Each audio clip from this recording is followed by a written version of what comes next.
শিয়াল যখন আঙুর ফল খেতে পারেনি তখন বলেছিল টক। মনে পড়ে শিয়ালের গল্পটা? সেম জিনিস এখানে হয়েছে। কদিন আগে প্রীতমের কাছে যাওয়ার জন্য লাফালাফি করছিল এবং যে টিপাল প্রীতমকে মেনে নেয়নি, যে টিপাল কথায় কথায় প্রীতমকে সোর দিয়ে যে ভাষাটা বলতো, সেই টিপালও বলছিল প্রীতম ভালো। এই কদিন আগে কেন বলছিল, এখন আবার বলছিস তোরা তোরা বলছিস। তারা আমি পড়ে শোনাই বন্ধুরা, তোরা বলছিস প্রীতমের থেকেও পালবাড়ির মেয়ে মানে নাম নিয়ে বলছিস, জিমির নাম নিয়ে বলছিস ভালো ছেলে পাবে, মরণ লেগেছে প্রীতমের জন্য, ও পাগল হচ্ছে। তো বলছিস শোন না, সেটা তো কদিন আগে সবাই দেখেছে প্রীতমের কাছে যাওয়ার জন্য লাফালাফি করছিল, যখন আনমোল ঝামাটি ঘষে দিয়ে বেরিয়ে গেল তারপরেই যাওয়ার জন্য লাফালাফি করছিল এবং স্যাড স্যাড রিলস দিচ্ছিল প্রীতমকে উদ্দেশ্য করে। আমরা সবাই দেখে যাচ্ছে। তার আগে বলি হাই ফ্রেন্ডস, সোমা ওয়ার্ল্ডে তোমাদেরকে অনেক অনেক স্বাগত আর অনেক অনেক ভালোবাসা। চলে এসেছি আবারও একটা ভিডিও নিয়ে তোমাদের সামনে। হ্যাঁ, অনেকেই বলছো দিদি মুন ঢেমনিকে কিছু বলো। মুন ঢেমনিকে আর কি বলবো, মুন ঢেমনি এখন ফলটাকে নাচাতে ব্যস্ত হয়েছে, কারণ মুন ঢেমনির তো বয়স হয়ে গেছে, মুন ঢেমনির কাছে আর কোনো কাস্টমার আসবে না।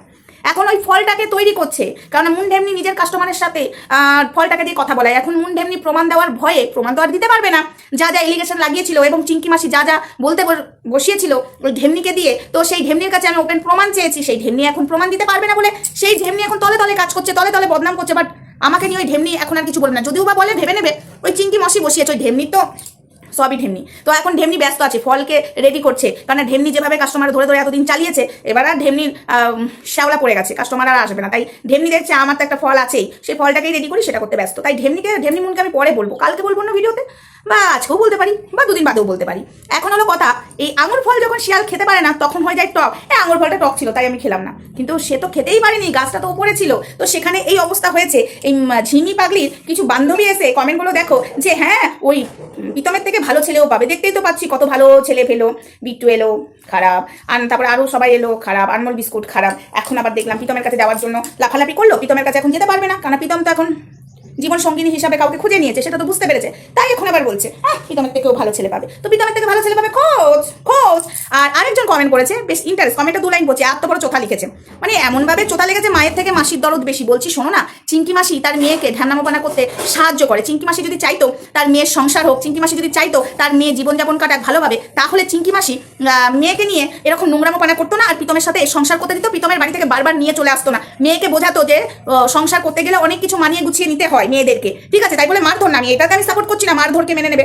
প্রীতম মারধর করতো না, ঠিক আছে? এগুলো ফালতু কথা। প্রীতম একজনকেই মারতো, সেটা হলো দিশানিকে। আর পালবাড়ির মেয়ে মার খাওয়ার মেয়ে তোমাদের মনে হয়? পালবাড়ির মেয়ে মার খাওয়ার মেয়ে মনে হয় তোমাদের? হ্যাঁ, দিশানি পরে পরে মার খেয়েছে প্রীতমের কাছে, সেটা আর আমি বলতে চাই না, পুরোনো কথা।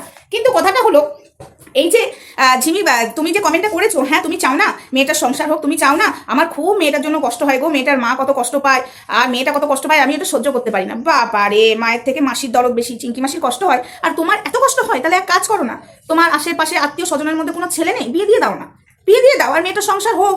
তো চেয়েছিলাম তো আমি, ধরিত্রী, সঙ্গীতা চক্রবর্তী, আরো অনেক ক্রিয়েটার চেয়েছিল, অনেক ভিউয়ার্স চেয়েছিল যে মেয়েটার সংসার হোক। তার জন্য নিজের পকেটে টাকা খরচা করে গেছিলাম আমরা সবাই, ঠিক আছে? সারা দুপুর এক দানা কিছু ভাত খাইনি, সেটা পরে এসে খেয়েছি দিদি ভাই, আমরা সবাই পরে খেয়েছি, ওদের টাকায় খাইনি কিছু। হ্যাঁ, মিথ্যা কথা বলবো না যে কোল্ড ড্রিঙ্কসটা এনেছিল এটা ধরিত্রীর টাকায়, সেটা খেয়েছি কোল্ড ড্রিঙ্কসটা, আর কলা কি কেক, ঠিক আছে? এই দুটো জিনিস খেয়েছিলাম, কিন্তু পুরো কোল্ড ড্রিঙ্কসটা জলটা আমি ধরিত্রীর টাকায় খেয়েছি আমরা সবাই, সেই টাকাও দেয়নি এরা। এই যে টোটো করে গেছিলাম কানলা স্টেশন থেকে ওই পুলিশ স্টেশন অব্দি, কানলা পুলিশ স্টেশন অব্দি, সেই টোটো ভাড়াটাও ধরিত্রী দিয়েছিল, ঠিক আছে? ট্রেনে যাতায়াত, তারপরে ট্রেনে যেসব আমরা খাবার টাবার আসা অব্দি সেই টাকাটাও সেই আমারই গেছে।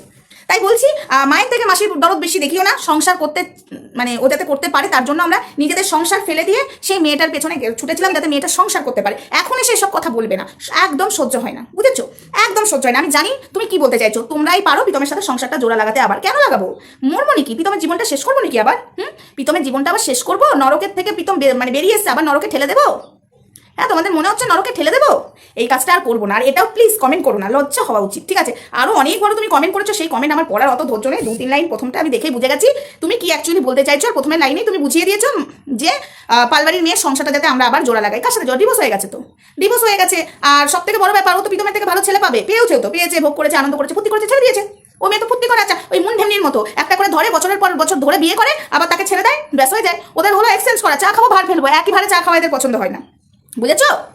এটা হলো ব্যাপার। তাই সংসার জোড়া লাগানোর কথা আর প্লিজ বলো না, ওই মেয়ের সংসার যাতে না হয় সেই অভিশাপটাই দিয়ে যাবো। এখন তোমরা বলবে হ্যাঁ একটা মেয়ে হয়ে তুমি এই কথা কি করে বলতে পারছো? কারণ আমার দিনের পর দিন এই পালবাড়ির মেয়ের ক্ষতি করেছে, ক্ষতি করার পরেও কিন্তু এই মেয়ের পাশে দাঁড়িয়েছিলাম আমরা।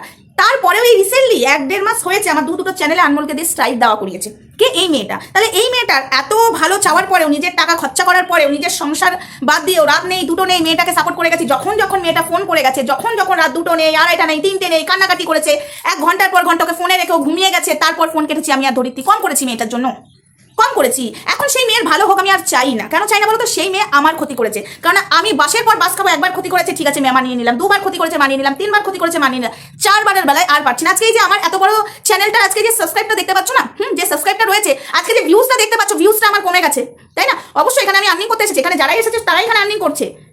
কেউ নোংরামো করে আর্নিং করছে, কেউ অন্যায়ের বিরুদ্ধে প্রতিবাদ করে আর্নিং করছে। কিন্তু এই যে ভিউজটা আজকে এই অবস্থা আমার চ্যানেলের, ঠিক আছে, ভিউজটার এই যে অবস্থা না, আমি কোনোদিন ভিউজ নিয়ে অহংকার করিনি আর জীবনে করবো না। আর আমি এটুকু জানি আজকে আমার যে ভিউজটা আছে এর থেকে ভিউজ আরো বেশি হবে। কচ্ছপ না আস্তে আস্তে যায়, কিন্তু সেই কচ্ছপেরই উন্নতি হয়। আমি আজকে এই বয়সে এসেও আজকে ডেটে বলছি, আমি কম লড়াই করিনি, কম কষ্ট করিনি, আমি কম কষ্ট করিনি। আমার বাবার কি অভাব ছিল? না, নেই। আমার বরের কি অভাব আছে? তাও নেই। আমি নিজে, যাতে আমাকে শুনতে না হয়, ঠিক আছে, আমাকে যাতে শুনতে না হয় কারোর কাছে, আমি একটা মেয়ে যে না তোকে মানে বাড়ির লোক বলুক এই তোকে আমরা দিয়ে যাচ্ছি, না, আমিও বলতে পারি যে না আমিও সংসারের জন্য কিছু দিতে পারি, আমিও হাত পাতি না, আমিও মেয়ে, আমিও ইনকাম করতে পারি, ঠিক আছে, আমার যেটা যোগ্যতা আমি সেটা থেকে আমি ইনকাম করছি, এটা আমি মনে করি। আমি যদি ইনকাম না করি আমার চলবে না? অবশ্যই চলবে। এতদিন তো আমার বডি চালাইনি, অবশ্যই চালিয়েছে। আমি নিজে বাড়িতে বসে থাকতাম না, আমি বসে থাকার মেয়ে নই। আমি যখন ইউটিউব করতাম না, আচ্ছা শোনা রাখো, আমি যখন ইউটিউব করতাম না, আমি না পার্লার শিখেছি, ঠিক আছে, আমি নিজের জন্য শিখেছি, কিন্তু আমি বাড়িতে বসে আইব্রো করতাম, সবার ফেসিয়াল করতাম, কোণে সাজাতাম, চুল কাটিং, আমি সব করতাম। নিজের দুটো টাকা, আমার মনে হয় নিজের ইনকামের টাকা, যে যতই বড় লোক হোক না কেন, নিজের ইনকামের টাকা একটা আলাদা শান্তি। নিজের ইনকামের টাকায় কাউকে কিছু কিনে দেবো, কাউকে কিছু দেবো, নিজে কিনবো, সেটা আলাদা একটা শান্তি, ঠিক আছে। আমি কাঁথা স্টিকের কাজ করতাম, আমি নিজেই কাঁথা স্টিকগুলো ওগুলো ছাপাতাম বসে বসে, আমার কাছে এখন ওগুলো আছে, আমি করতাম, আমি নিজেই সেলাই করতাম, ঠিক আছে, আমি নিজে হাতের কাজ করতে ভালোবাসি। আমি ছোট থেকেই আমার নিজের একটা ইচ্ছা ছিল যে আমি মেয়ে বলে কিছু নয়, আমি মানে আমাদের বাড়িতে মানে আমি ছোটবেলা থেকে দেখে এসেছি, মানে আমার বাবা নয়, আমার বাবা মেয়ে প্রচণ্ড ভালোবাসে, মিথ্যা কথা বলবো না, মেয়ে প্রচণ্ড ভালোবাসে, কিন্তু ছোটবেলা থেকে দেখে এসেছি মা বলো, মাসি বলো, জেঠিমা বলো, কাকা বলো, দাদু বলো, দিদা বলো, মানে বেশিরভাগ ছেলেদেরকে প্রাধান্য দিয়ে এসছে, এটা আমি দেখে এসেছি। তাই বলে আমার বাবা কিন্তু ছেলেদের পাবো, আমার বাবা শুধু মেয়ে ছাড়া কিছু বোঝে না, ঠিক আছে, কিন্তু আমি দেখে এসেছি ছেলে ছেলে ছেলে ছেলে ছেলে ভাব, এটা অনেকের বাড়িতেই হয়। তো মানে কেন সে ছেলে তো ইনকাম করে খাওয়াতে পারবে, এই যে একটা চিন্তাধারা তাদের মনের মধ্যে ছিল, তার ওইসব চিন্তাধারা থেকে আমারও চিন্তাধারা হয়েছিল যে আমিও মেয়ে হয়ে ইনকাম করে আমিও পাশে দাঁড়াতে পারি। তাই কিন্তু আজকে আমি কম পরিশ্রম করি না, আজকে কম মানুষের হেল্প। এই যে আমার ছোটবেলা থেকে ইচ্ছা ছিল, আমার বাবা আমরা খেতে খেতে আমার বাবার যে খাবারটা থাকতো, বাবা কাউকে নিয়ে চলে আসতো, সেই খাবারটা বাবা খাইয়ে দিত, তারপরে আবার বাবার জন্য খাবার চাপানো হতো। আমাদের একবেলায় রান্না হতো, আবার দিনের রান্না রাতে খেতো না, রাতে আবার রান্না হতো, রাতে রুটি খেতো, তো সেই খাবারটা বাবা খাইয়ে দিত। আমার বাবা অসহায় মানুষকে খাওয়াতে ভালোবাসতো, যতটুকু বাবার ক্ষমতা ছিল বাবা ততটুকুই করতো, এতগুলো সন্তান। তো আমিও সেই ছোটবেলা থেকে দেখে এসেছি, আমিও লুকিয়ে লুকিয়ে বিস্কুট টিস্কুট একে ওকে দিয়ে দিতাম। আমারও ইচ্ছা ছিল যে অসহায় মানুষের পাশে দাঁড়াবো, সেই চেষ্টা আমি এখনো চালিয়ে যাচ্ছি। ভগবানের কাছে বলি যে আমাকে এমন ক্ষমতা দাও যাতে আমি সবার করতে পারি। আমি যেটুকু করি হয়তো সবার পারি না করতে, খারাপ লাগে, হয়তো 10 জনের করলাম, আরো 10 জন চলে এলো, সেই 10 জনের করতে পারলাম না, নিজেরই খারাপ লাগে। তো যাই হোক, বেশি কথা বলে ফেললাম। তো সেই জায়গা থেকে না নিজের পায়ে দাঁড়াবার চেষ্টা করেছি। আর এই যে আমার চ্যানেলের ভিউজটা আজকে কমে গেছে, এটা ওই পালবাড়ির মেয়ের জন্য, পালবাড়ির মেয়ের জন্য আমার চ্যানেলের ক্ষতি করে গেছে এই পালবাড়ির মেয়ের জন্য। তাই বলে কি আমি ওকে ছেড়ে দেবো? কখনোই ছাড়বো না, কখনোই না। আমি মনে করি আজকে এই জায়গা থেকে আমি যখন উঠেছিলাম, একা উঠেছিলাম, মানে আমি এখন তো সবাই বড় বড় ব্লগারদের বাড়ি চলে যায়, বড় বড় সেলিব্রিটির বাড়ি চলে যায়, আমি কিন্তু কোথাও যাইনি, আমিও না ধরিত্রীও যাইনি, এটা মিথ্যা কথা নয়। আমরা দুজনে কিন্তু নিজের পায়ে দাঁড়িয়েছি। আমার এটা মনে ছিল যে আজকে কেউ যদি আমার কাছে হেল্প চাই ইউটিউব চ্যানেলের বিষয়ে, আমি হেল্প করবো। আমি শুরু থেকে যখন উঠেছি, তো সেই চ্যানেলটা ক্ষতি করে গেছে এই পালবাড়ির মেয়ে 4বার। তাহলে ওকে ছেড়ে দেবো? আজকে বেশি কথা একটু বলে ফেললাম, ঠিক আছে, বেশি কথা বলে ফেললাম। আজকে এই যে কিছু কিছু পরিবার আছে ছেলেদেরকে বেশি প্রাধান্য দেয়, ছেলে হয়েছে বলে বেশ লাফালাফি করে। তোমরা জানো আমার যখন দুটো ছেলে হয়, মানে সরি দুটো বলছি, প্রথমে যখন আমার ছেলে হয় আমি কান্না করেছিলাম যে আমার যাতে মেয়ে হোক। আমি ছেলে পছন্দই করি না, আমার মেয়ে সন্তান আমার খুব ভালো লাগে, আমি লোকের মেয়েকে ভালোবাসি।